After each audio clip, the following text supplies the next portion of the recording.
अस्सलाम वालेकुम। आज का हमारा टॉपिक है वेव्स। वेव जो है वो एक मोस्ट इम्पॉर्टेंट टॉपिक है पेपर के पॉइंट ऑफ व्यू से।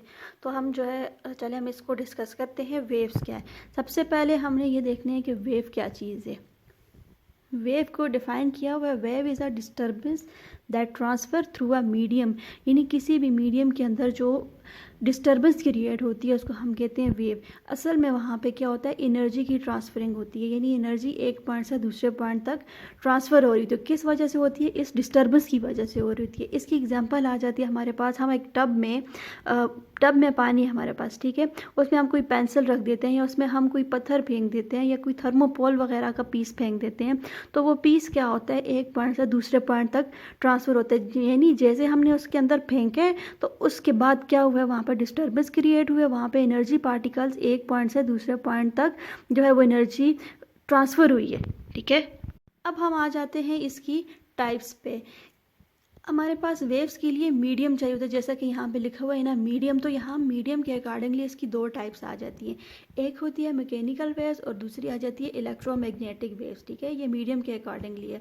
तो मैकेनिकल वेव्स कौन सी होती है? विच रिक्वायर्ड मीडियम, जिसके लिए हमें मीडियम रिक्वायर्ड होता है, जैसे कि वाटर वेव्स आ जाती हैं, साउंड वेव आ जाती हैं, तो इनका मीडियम क्या आता है हम वो भी देखते हैं। वाटर वेव, जैसे मैंने कहा कि वो एक टब के अंदर हमने पानी रखा हुआ, तो पानी के अंदर जो वेव्स ट्रांसफ़र हो रही हैं, ठीक है, वो हमारे पास वाटर जो है वो मीडियम आ जाता है। इसके अलावा साउंड वेव है। साउंड वेव कौन सी होती है? जो यानी हमारी आवाज़ एक पॉइंट से दूसरे पॉइंट तक जो ट्रांसफ़र हो रही होती है वो भी किसी मीडियम के थ्रू हो रही होती है, वो साउंड वेव्स आ जाती है और वह मैकेनिकल वेव्स की टाइप्स में आ जाती हैं, उसकी एग्जांपल में आ जाती हैं, ठीक है।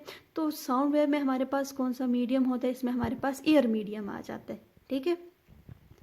अब हमारे पास नेक्स्ट टाइप आ जाती है इलेक्ट्रोमैग्नेटिक वेव्स। इलेक्ट्रोमैग्नेटिक वेव्स कौन सी आ जाती है? ये मीडियम के अकॉर्डिंगली हम कर रहे थे, तो ये वो वाली वेव्स होती हैं जिसके लिए हमें मीडियम रिक्वायर्ड नहीं होता, ठीक है, जैसा कि आ जाता है हमारे पास रेडियो वेव्स या माइक्रोवेव। अब रेडियो वेव्स, माइक्रोवेव, यहाँ पे भी एनर्जी पार्टिकल जो है, एनर्जी जो है एक पॉइंट से दूसरे पॉइंट तक जो है एनर्जी को ट्रांसफ़र हो एनर्जी जो है वो एक पॉइंट से दूसरे पॉइंट तक ट्रांसफ़र हो रही होती है, लेकिन इसके लिए हमारे पास मीडियम रिक्वायर्ड नहीं होता। अब हम आते हैं इनकी नेक्स्ट टाइप पे। नेक्स्ट टाइप जो है वो विद रिस्पेक्ट टू मीडियम आ जाती है। मीडियम के अकॉर्डिंगली हमारे पास दो टाइप्स होती है, एक है ट्रांसवर्स वेव्स और दूसरी है लॉन्गिट्यूडनल। ये दोनों वो वाली वेव्स हैं जिनके लिए हमें मीडियम रिक्वायर्ड होता है। तो पहले हम ट्रांसवर्स वेव्स को डिस्कस करते हैं, फिर नेक्स्ट पे जाएंगे। तो ट्रांसवर्स वेव्स कौन सी होती हैं? The waves in which disturbance occur perpendicular to the direction of motion है, यानी जो वेव्स मोशन की जो डायरेक्शन होती है उसके परपेंडिकुलरली वेव जो है वो मूव करी थी, यानी जिस डायरेक्शन में उनको मूव करना होता है या उनकी जो डायरेक्शन है उसके परपेंडिकुलरली वो वेव्स अकर हो रही होती हैं। इसकी हम फिगर देखते हैं तो फिगर से हमारे पास इजीली जो है हम समझ सकेंगे। तो ये फिगर कोई भी हम एग्जांपल ले लेते हैं, जैसा कि हमारे पास एक ये जो ब्लू कलर की जो लाइन है ये शो करिए कि एक फिक्स स्पॉट है, ठीक है। फिक्स स्पॉट के साथ हमने ये जो ग्रीन आ जाती है, ये ग्रीन हमारे पास एक रस्सी आ जाती है, ठीक है। हम रस्सी को जो है वो खींचते हैं, फिर उसको जर्क करते हैं, ठीक है। जर्क करने से क्या होगा, ये उसको ढीला छोड़ के फिर उसको जर्क कर रहे होते हैं। तो जर्क क्यों करते हैं? ये जो रेड लाइन शो करिए कि ये उसकी डायरेक्शन है, ठीक है। यहाँ पे ये बताया जा रहा है कि डायरेक्शन ऑफ वेव्स है। अब जब हमने इसको जर्क किया तो ये जो रस्सी है इसका कुछ पार्ट जो है इस नॉर्मल पोजीशन से, जो रेड लाइन है ये इसकी नॉर्मल पोजीशन भी आ रही है, ये इक्विलिब्रियम पोजीशन भी या फिर मीन पोजीशन भी आ रही है। तो रस्सी का कुछ पार्ट जो है इस मीन पोजीशन के ऊपर आ रहा है और कुछ पार्ट जो है वो नीचे आ रहा है। तो ये इस ट्रांसवर्स वेव की ये एक खासियत आ जाती है। तो जो पार्ट हमारे पास ऊपर आ रहा है उसको हम कहते हैं क्रस्ट, और जो पार्ट नीचे आ रहा है उसको हम कहते हैं, यानी जो पार्ट नॉर्मल पोजीशन से नीचे है उसको हम कहेंगे ये ट्रफ आ जाता है, ठीक है। तो यहाँ पर इसी तरह से क्रस्ट ट्रफ बनते जा रहे हैं।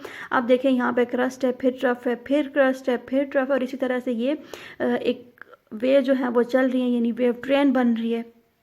इसके अलावा यहाँ पर इसकी डिफरेंट टर्म्स यूज़ होंगी तो वो हम देख रहे हैं कि वो क्या क्या है। तो इसकी कैरेक्टरिस्टिक हमारे पास क्या आ जाती हैं? वेव लेंथ आ जाती है। वेव लेंथ क्या है? ये इसको लैम्डा से हम डिनोट करते हैं, यूनिट इसकी आ जाती है मीटर। तो लैम्डा क्या चीज़ है? इन दो क्रस्ट और या फिर दो ट्रफ के दरमियान का जो फासला होता है उसको हम कहते हैं कि ये वेव लेंथ है, या फिर इसको लैम्डा से डिनोट करते हैं, ठीक है। नेक्स्ट आ जाता है एम्पलीट्यूड। जिसको एक्स नॉट से डिनोट करते हैं। अब एम्पलीट्यूड क्या है, यहाँ पे ये बताया जाए, ये लिखा हुआ भी है एक्स नॉट और एक्स नॉट, कुछ ऊपर भी है यानी नॉर्मल पोजीशन से, और नॉर्मल पोजीशन से नीचे भी है।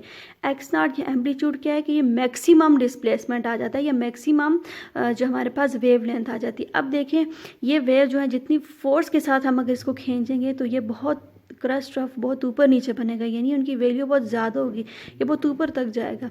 और आहिस्ता आहिस्ता क्या होगा, इनकी वैल्यू कम होती जाएगी, या क्रस्ट ऑफ जो